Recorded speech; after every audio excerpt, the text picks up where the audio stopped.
ndakakuudza inyaya iyi munozviziva ndakakuudza last year ndisisa Bheri ndaindi kuunganidza mari ndakakuudza kuti ndisisa B handakakuudza ndi kutsvaga mari ndakakuudza ndikuunganidza mari ndikuda kubuda ndaneta handakakuudzai mukati ndinosapoda decision yenyu Regina ndikuedza Regina sambara chendaona uye ndikuedza kana Regina atipemberere panoparara imba ati kana tiri vanhu chava tipemberere kunge tiri kunakidzwa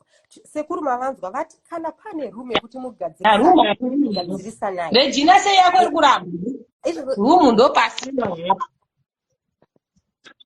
iye Regina wemagaro yanzi ndiye honze iyeyo nababa aroka vanosaka kuda kungotukwawo baba vaye vanongoti muromo unenge penzura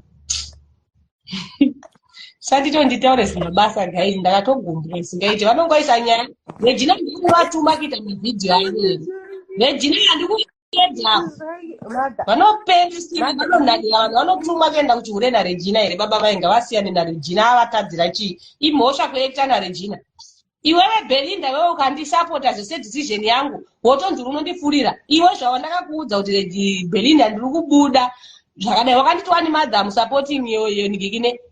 pfungwa dzenyu saka kuda kuti unondifurira iwewe Regina muda kuti andirove neshamu kuti gara marriage handisingadi ndozvavava vachida baba Rokadhiya saka munoda kuti Regina andirove neshamu ndiri mwana waRegina here inini ndoudziwa zvekuita naRegina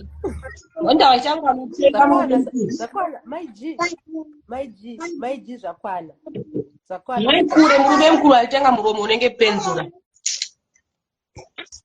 ingori time chete madha zvinopera zvese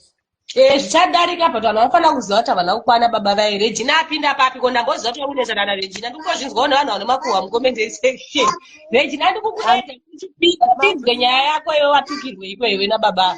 magetsi wahadzo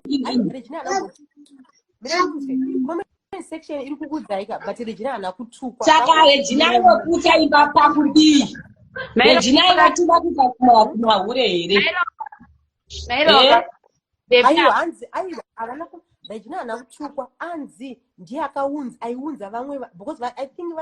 havasi kunyatsofarana nevamwe vanhu vamuri kuacta navo so hanzi Regina ndiye akava introducer kwamuri ndo pani havana mbotara zvakaipa vangoti ndiye akaintroducer vamwe varume vaiva but hana kutukwa Regina but mashoko avo ndivari kungoti inini mukadzi wangu nanhasi vanodani vasiyane neni vaenda vanofa